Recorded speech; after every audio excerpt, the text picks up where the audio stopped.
रंगदार में खिलल बाटे नाम हो। म्यूजिक बाय टिंकू राजा।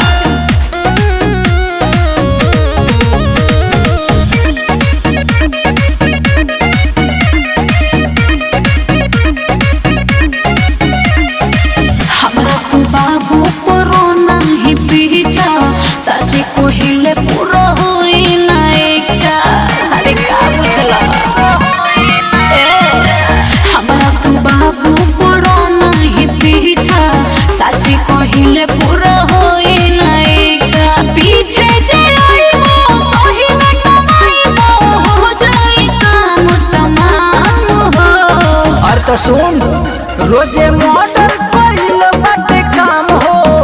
रंगदारी में खिलल बाटे नाम हो। रोजे मर्डर कइल बाटे काम हो। रंगदारी में खिलल बाटे नाम हो। बुझाइल ना? हाँ हो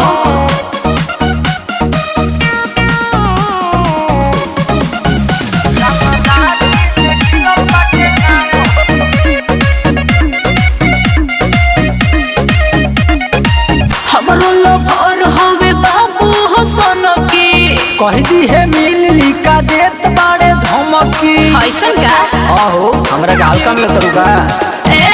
हमरो लोभर हवे बाबू हो सोनकी। कह दी है मिलली का देत बाड़े धमकी। चली चला जा हम चला खुल बोली हो जाला रसता जाम हो।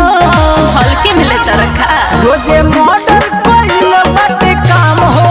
अच्छा रंगदारी में खिलल बाटे नाम हो। रोजे मर्डर कइल बाटे काम हो। अरे अरे रंगदारी में खिलल बाटे नाम हो। अरे जाना ढेर देखनी।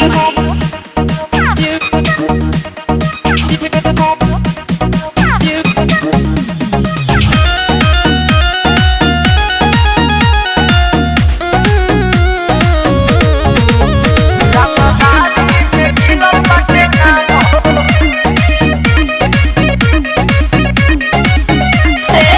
डीआरओ धीरज टांगली है तो के घर से। नाम हरिंकू कही दी है दुल्हा भर से। ऐसन बात बका हाँ हो जाके बता दिया। डीआरओ धीरज टांगली है तो के घर से। नाम हरिंकू कही दी है दुल्हा भर से। जिला जवार में बट पर चढ़ रोहित करेल दोनों बर के काम हो। अरे बात बुझाई कि ना? रोजे